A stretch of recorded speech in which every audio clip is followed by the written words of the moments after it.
ಒಬ್ಬ ಸ್ವಯಂ ಸೇವಕನಿಗೆ ನಿನಗೆ ಸನಾತನ ಧರ್ಮ ಮೊದಲ ಅಥವಾ ಈ ರಾಷ್ಟ್ರ ಮೊದಲ ಆಯ್ಕೆನಾ ಅಂತ ಕೇಳಿದಾಗ ಆತನ ಆಯ್ಕೆ ಏನಾಗಿರುತ್ತೆ? ನಿನಗೆ ನಿನ್ನ ತಾಯಿ ಮೊದಲ ಭಾರತ ಮಾತೆ ಮೊದಲ ಅಂತ ಕೇಳಿದ್ರೆ ಹೈಪೋಥೆಟಿಕಲ್ ಕ್ವೆಶ್ಚನ್ ಏನಂತ ಉತ್ತರ ಕೊಡ್ತೀಯಾ? ನಾನು ಭಾರತ ಮಾತೆಯನ್ನು ನನ್ನ ತಾಯಿ ರೂಪದಲ್ಲಿ ನಾನು ನೋಡ್ತೀನಿ. ಈಗ ನಿನ್ನ ತಾಯಿ ಮುಖ್ಯನೋ ಭಾರತ ಮಾತೆ ಮುಖ್ಯನೋ? ತಾಯಿ ಮತ್ತು ಭಾರತ ಮಾತೆ ಎರಡು ಹಂಗಾಗೋದಿಲ್ಲ. ಹಾಗಾದ್ರೆ ನಾನು ಎಲ್ಲದಕ್ಕೂ ಹಂಗೆ ಉತ್ತರ ಕೊಡಬಲ್ಲೆ. ನನ್ನ ತಾಯಿನೂ ಮುಖ್ಯ, ಭಾರತ ಮಾತೆನೂ ಮುಖ್ಯ. ಹಂಗಾಗೋದಿಲ್ಲ. ಯಾರು ನೀನ್ ಕೇಳಿದ್ಯಲ್ಲ ಪ್ರಯಾರಿಟಿ ಯಾರು ಅಂತ, ಆ ಪ್ರಯಾರಿಟಿ ಆಧಾರದ ಮೇಲೆ ಹೇಳೋದಾದ್ರೆ ನನ್ನ ತಾಯಿಯನ್ನ ಮೊದಲು ಚೆನ್ನಾಗಿ ನೋಡ್ಕೊಳ್ತೀನಿ, ಆ ನಂತರ ನನ್ನ ಭಾರತ ಮಾತೆಗೆ ಗೌರವವನ್ನು ಸಮರ್ಪಿಸ್ತೀನಿ. ಹಾಗೆ ನನ್ನ ಭಗವದ್ಗೀತೆ ಯಾವ ನಿಯಮಗಳನ್ನು ಹಾಕಿದ್ಯೋ ಅದಕ್ಕೆ ತಕ್ಕಂತೆ ಚೆನ್ನಾಗಿ ನಡ್ಕೊಳ್ತೀನಿ, ನನ್ನ ಸಂವಿಧಾನಕ್ಕೂ ಅಷ್ಟೇ ಗೌರವ ಕೊಟ್ಕೊಳ್ತೀನಿ. What is wrong? ಬೇರೆ ದೇಶಗಳಲ್ಲಿ, ಅದರಲ್ಲೂ ಚೀನಾ, ಜಪಾನ್ ರೀತಿಯ ದೇಶಗಳಲ್ಲಿ ಚಿಕ್ಕ ಚಿಕ್ಕ ಮಕ್ಕಳ ಕೈಲಿ ಟೆಕ್ನಾಲಜಿಯನ್ನ ಕೊಟ್ರೆ, ಇಲ್ಲಿ ಪುಟ್ಟ ಮಕ್ಕಳ ಕೈಗೆ ದಂಡ ಕೊಟ್ಟು ತಲೆಗೆ ಟೋಪಿ ಹಾಕ್ತಿದೆ RSS. ಟೋಪಿ ಹಾಕೋದು ಯಾರು ಅಂತ ಗೊತ್ತಿದೆ ಎಲ್ರಿಗೂ. ಟೋಪಿ ಹಾಕೊಂಡು ಬೆಳಗಿನ ಜಾವ 4:30-5 ಗಂಟೆಗೆ ಮಕ್ಕಳನ್ನ ಓದ್ಲಿಕ್ಕೆ ಅಂತ ಕರ್ಕೊಂಡೋಗಿ ಮದರಸಾಗಳಲ್ಲಿ ಅಧ್ಯಯನ ಮಾಡಿಸ್ತಾ, ಮದರಸಾದಲ್ಲಿ ಯಾರ್ಯಾರು ಓದ್ತಾರೋ ಅವರ ಕೈಗೆ ಒಂದು ಕೈಯಲ್ಲಿ ಕುರಾನ್, ಇನ್ನೊಂದು ಕೈಯಲ್ಲಿ ಕಂಪ್ಯೂಟರ್ ಕೊಡಬೇಕು ಅಂತ ಮೊದಲ ಬಾರಿಗೆ ಹೇಳಿದ್ದು ಈ ದೇಶದ ಪ್ರಧಾನಮಂತ್ರಿ ನರೇಂದ್ರ ಮೋದಿ ಅವರು. ಅದನ್ನು ವಿರೋಧಿಸಿದ ಯಾರು ಮಾಡ್ತಾರೆ ಈ ಕೆಲಸವನ್ನ? ಯಾರು ಈ ದೇಶದಲ್ಲಿ ಹುಚ್ಚಾಪಟ್ಟೆ ಸಂಘದ ಶಾಖೆಯಿಂದ ಆಚೆ ಬಂದವರು, ಅವರು ಕೊಲೆಗಡುಕರಾದ್ರು, ಅವರು ರೇಪಿಸ್ಟ್ಗಳಾದ್ರು, ಅವರು ಹಾಳಾಗೋದ್ರು, ಈ ಥರದ್ದು ಇಲ್ವೇ ಇಲ್ಲ. ಆದರೆ ಈ ನಾಡಿನಲ್ಲಿ ತುಂಬ ಜನ ಯಾರ್ಯಾರು ಅನವಶ್ಯಕ ಕೆಲಸ ಮಾಡ್ತಿದ್ದಾರೋ ಅವ್ರು ಯಾವ ಕಮ್ಯುನಿಟಿಗೆ ಸೇರಿದವರು ಅಂತ ಸ್ಪಷ್ಟವಾಗಿ ಗೊತ್ತಾಗುತ್ತೆ. ಯಾರನ್ನ ಕಾಂಗ್ರೆಸ್ ಬೆಂಬಲಿಸ್ಕೊಂಡು ನಿಂತಿದ್ಯೋ ಅದೇ ಕಮ್ಯುನಿಟಿ ಅವರು. ಇವಾಗ ಪ್ರಿಯಾಂಕ ಖರ್ಗೆ ಅವರಿಗೆ RSS ನ ಬ್ಯಾನ್ ಮಾಡಬೇಕು ಅಂತ ಪರಿಕಲ್ಪನೆ ಬಂದಿದ್ದು, ಯಾವ್ದಾದ್ರು ಒಂದು ಧರ್ಮನ ಮೆಚ್ಚಿಸಲಿಕ್ಕ ಅಥವಾ ಏನಕ್ಕೆ ಈ ಪರಿಕಲ್ಪನೆ ಅವ್ರ ತಲೆಗೆ ಬಂತು ಅಂತ? ನಾನು ಆಗ್ಲೇ ಹೇಳದಂತೆ ಅವ್ರಿಗೆ ಅಧಿಕಾರ ಬೇಕು ಅಷ್ಟೇ. ಐದರ್ CM ಕುರ್ಚಿ ಪಡ್ಕೋಬೇಕು ಅಥವಾ ಯಾರೋ BJP ವಕ್ತಾರ ಹೇಳಿದಂತೆ ಅವರ IT ಮಿನಿಸ್ಟರ್ನಾದ್ರೂ ಉಳಿಸ್ಕೊಳ್ಬೇಕಾಗಿರುವಂತ ಅನಿವಾರ್ಯತೆ ಬಂದಿದೆ. ಕಾಂಗ್ರೆಸ್ನಲ್ಲಿ ಒಂದು ಅಘೋಷಿತವಾದ ನಿಯಮವಿದೆ. ಯಾರು ಹಿಂದೂ ಧರ್ಮವನ್ನು ಬೈತಾರೋ, ಯಾರು RSS ಅನ್ನು ಬೈತಾರೋ ಅಂತವ್ರು ಬಹಳ ಬೇಗ ರೈಸ್ ಆಗ್ಬಿಡ್ತಾರೆ. ಈಗ ಇಲ್ಲೂ ಕರ್ನಾಟಕದಲ್ಲಿ ಯಾರಾದ್ರೂ ತುಂಬಾ ಹಿಂದುತ್ವವಾದಿಗಳು ಅಂತ ಅನ್ಸಿದ್ರೆ ಅವ್ರನ್ನ ಬೈದ ತಕ್ಷಣ ಆ ವ್ಯಕ್ತಿಗೆ ಇದ್ದಕ್ಕಿದ್ದಂತೆ ಗೌರವ ಸಿಗಲಿಕ್ಕೆ ಶುರುವಾಗುತ್ತೆ ಕಾಂಗ್ರೆಸ್ನಲ್ಲಿ. ಇವ್ರನ್ನ ಬೈದ ಅಂತ ಅದೊಂದು ರೂಢಿ ಮಾಡ್ಕೊಂಡ್ಬಿಟ್ಟಿದ್ದಾರೆ, ಒಂದು ದಂಧೆ ಅವರಿಗೆ. ಪ್ರಿಯಾಂಕ್ ಖರ್ಗೆ ಅವರು RSS ಕಾರ್ಯ ಚಟುವಟಿಕೆಗಳಿಗೆ ನಿರ್ಬಂಧ ಹೇರಬೇಕು ಅನ್ನೋ ಪತ್ರ ಬರೆದ ನಂತರದಲ್ಲಿ ಅವರಿಗೆ ಬರ್ತಾ ಇರುವ ಬೆದರಿಕೆ ಕರೆಗಳು, ಅದರದೊಂದು ವಿಡಿಯೋ ಕೂಡ ರೆಕಾರ್ಡ್ ಮಾಡಿದ್ರು. ನೋಡಿ, ಇದೇನಾ RSS ಶಾಖೆಗಳಲ್ಲಿ ಕಲಿಸ್ಕೊಡುವ ಸಂಸ್ಕೃತಿ? ತಾಯಿಯ ಪೂಜಕರು ನಾವು ಅಂತ ಹೇಳ್ತಾ ತಾಯಿ ತಂಗಿಗೆ ಅವಾಚ್ಯ ಶಬ್ದಗಳನ್ನು ನಿಂದಿಸ್ತೀರಿ, ಇದೇನಾ RSS ನ ಸಂಸ್ಕೃತಿ? ನೇರವಾದ ಪ್ರಶ್ನೆ. ನನಗೆ ಕೆಲವೊಂದ್ಸಲ ಅನ್ಸುತ್ತೆ ಪ್ರಿಯಾಂಕ್ ಖರ್ಗೆ ಅವರು ತಮಗೆ ಬೇಕಾದವ್ರ ಹತ್ರ ಅವರೇ ಫೋನ್ ಮಾಡಿಸಿದ್ರಾ ಅಂತ.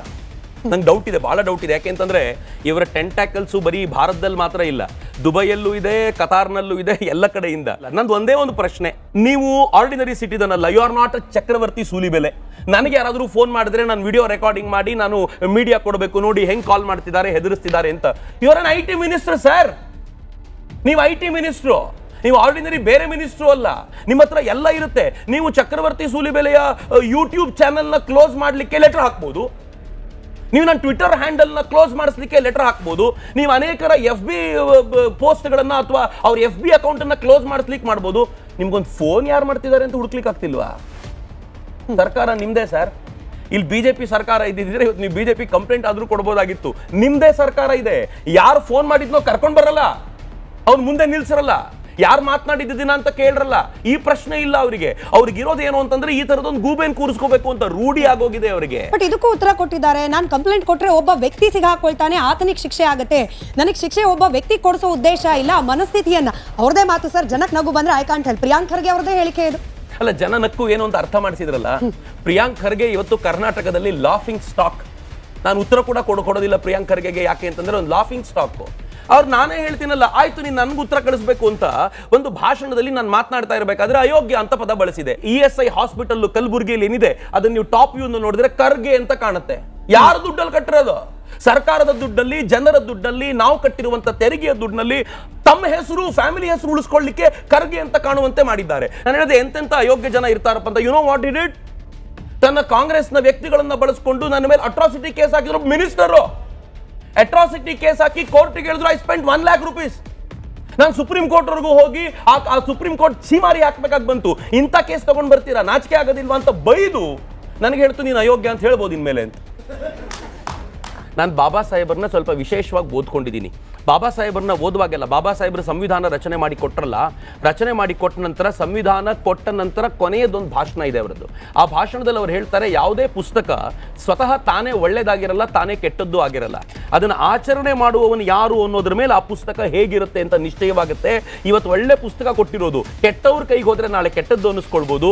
ಇದನ್ನೇ ಒಳ್ಳೆಯವ್ರ ಕೈಯಲ್ಲಿ ಕೊಟ್ಟರೆ ಈ ಪುಸ್ತಕ ಒಳ್ಳೇದು ಅಂತ ಅನ್ನಿಸ್ಕೊಳ್ಬೋದು. ಇದು ಅವ್ರ ಮೇಲೆ ಡಿಪೆಂಡ್ ಆಗಿದೆ ಅಂತ ಹೇಳಿ ಒಂದು ಮಾತನ್ನು ಏನು ಹೇಳ್ತಾರೆ ಹೇಳ್ತಾರೆ ಗೊತ್ತಾ, ನನಗೆ ಭಯ ಇದೆ ಮುಂದಿನ ದಿನಗಳಲ್ಲಿ ಸ್ವಹಿತಾಸಕ್ತಿಯನ್ನೇ ಮುಂದಿರಿಸಿಕೊಂಡು ಬಂದಂತ ಪಕ್ಷಗಳು ಈ ನಾಡನ್ನ ಹಾಳು ಮಾಡಿಬಿಡ್ತವೆ ಅನ್ನುವಂಥ ಭಯ ಇದೆ ಅಂತ. ನನಗೆ ಕಾಂಗ್ರೆಸ್ ನೋಡುವಾಗ ಬಾಬಾ ಸಾಹೇಬರಿಗೆ ದೂರದೃಷ್ಟಿ ಕಾಂಗ್ರೆಸ್ಸಿನ ಮೇಲೆ ಇತ್ತು ಅಂತ ಅನ್ಸುತ್ತೆ. ಸ್ವಹಿತಾಸಕ್ತಿಯ ಕಾರಣಕ್ಕೋಸ್ಕರ, ರಾಷ್ಟ್ರದ ಹಿತಾಸಕ್ತಿ ಅಲ್ಲ, ಇತರರಿಗೆ ಒಳ್ಳಿತು ಮಾಡ್ಲಿ ಅಂತಲ್ಲ, ನನಗೆ ಅಧಿಕಾರಕ್ಕೆ ಬರ್ಲಿಕ್ಕೆ ಏನ್ ಬೇಕಿದ್ರೂ ಮಾಡಬಹುದು. ನಾನು ಅಧಿಕಾರಕ್ಕೆ ಬರಬೇಕು ಅಂತ ಬಾಂಗ್ಲಾದೇಶಿಯರನ್ನ ಕರ್ಕೊಂಡು ಬಂದು ಆಧಾರ್ ಕಾರ್ಡ್ ಕೊಡಿಸಿದ್ದೀನಿ, ರೇಷನ್ ಕಾರ್ಡ್ ಕೊಡಿಸಿದ್ದೀನಿ. ನೀವು ಯಾವ್ಯಾವ ಬಾಂಗ್ಲಾದೇಶಿಯರಿಗೆ ರೇಷನ್ ಕಾರ್ಡ್ ಇದೆಯೋ ಅವ್ರ ಹತ್ರ ಮೈಕ್ ಇಟ್ಟು ರೇಷನ್ ಕಾರ್ಡ್ ಯಾರಿಂದ ಸಿಕ್ತು ಅಂತ ಕೇಳಿ. 99.99% ಒಂದೇ ಪಾರ್ಟಿ, ನಾನು ಹಿಂಜರಿಯೋದಿಲ್ಲ ಹೇಳಲಿಕ್ಕೆ, ಕಾಂಗ್ರೆಸ್ ಪಾರ್ಟಿ ಹೆಸರು ಹೇಳಿರ್ತಾರೆ. ಮೋದಿ ಮ್ಯಾಜಿಕ್, ಮೋದಿ ಮೇನಿಯಾ ಅವೆಲ್ಲವೂ ಕೂಡ ಕ್ಷೀಣಿಸ್ತಾ ಇದೆ ಅಂತ ನಿಮ್ಗೆ ಅನ್ನಿಸ್ತಾ ಇದೆ ಅನ್ನೋ ಪ್ರಶ್ನೆಗಳ ಚರ್ಚೆಗೆ ಒಳಪಡ್ತಾ ಇದೆ. ಆದ್ರೆ ವಾಟ್ ನೆಕ್ಸ್ಟ್ ಮೋದಿ ಅನ್ನೋದು ಕೂಡ ಚರ್ಚೆ ಪ್ರಾರಂಭ ಆಗ್ತಾ ಇದೆ. ಏನು ಮೋದಿ ನಂತರದಲ್ಲಿ ಯಾರು ಏನು ಅನ್ನೋದು ಕೂಡ ಚರ್ಚೆಗೆ ಒಳಪಡ್ತಾ ಆಬ್ವಿಯಸ್ಲಿ ಒಬ್ಬ ವ್ಯಕ್ತಿ 15 ವರ್ಷಗಳ ಕಾಲ ಪ್ರಧಾನಿಯಾಗಿರ್ತಾನೆ ಅಂತಂದ್ರೆ 15 ವರ್ಷದ ನಂತರ ಜನ ಬೇರೆ ಏನೋ ಯೋಚನೆ ಮಾಡ್ತಾರೆ. ಮತ್ತು ನರೇಂದ್ರ ಮೋದಿ ಅವರು ನಾವು ನೋಡುವಾಗ ಒಂದು ಆಂಗ್ರಿ ಯಂಗ್ ಮ್ಯಾನ್ ಆಗಿ ನರೇಂದ್ರ ಮೋದಿ ಅವ್ರು ನೋಡಿದವರು. ನರೇಂದ್ರ ಮೋದಿ ಮಾತನಾಡ್ತಾ ಇರುವಾಗ ಆಂಗರ್ ಕಾಣಿಸ್ತಿತ್ತು, ಅವೆಲ್ಲ ಹಂಗ್ ನೋಡ್ತಾ ಇದ್ವಿ ನಾವು. ಬಟ್ ಈಗ ನರೇಂದ್ರ ಮೋದಿ ಜಾಗತಿಕ ಮಟ್ಟದ ನಾಯಕರಾಗಿ ಬೆಳೆದ ನಂತರ ಹಾಗೆ ಬಿಹೇವ್ ಮಾಡ್ಲಿಕ್ಕೆ ಆಗೋದಿಲ್ಲ.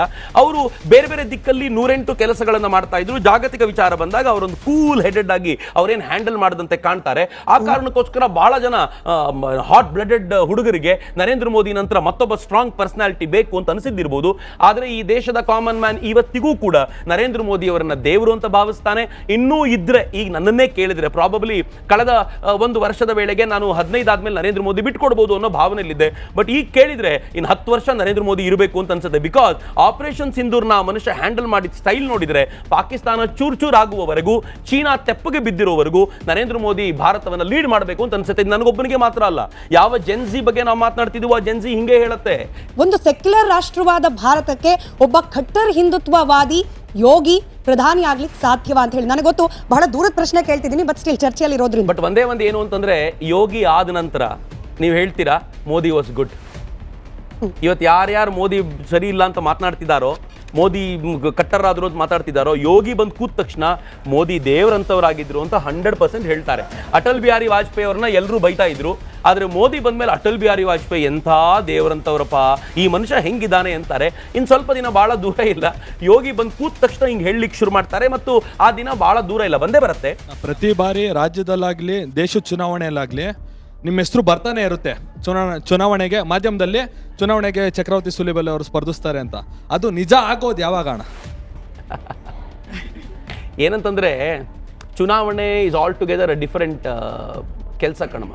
ನಾನು ನಿಮ್ಮ ಜೊತೆ ಮಾತಾಡುವಷ್ಟು ಸುಲಭವಾಗಿ ಚುನಾವಣೆ ಎದುರಿಸಲಿಕ್ಕೆ ಸಾಧ್ಯ ಇಲ್ಲ. ಯಾಕೆ ಅಂತ ನಾನು ಹೇಳ್ತೀನಿ. ಫಸ್ಟ್ ಆಫ್ ಆಲ್, ಭಾರತದ ಚುನಾವಣೆಯಲ್ಲಿ 2 ಪ್ರಮುಖವಾದ ಸಂಗತಿ ಇದೆ.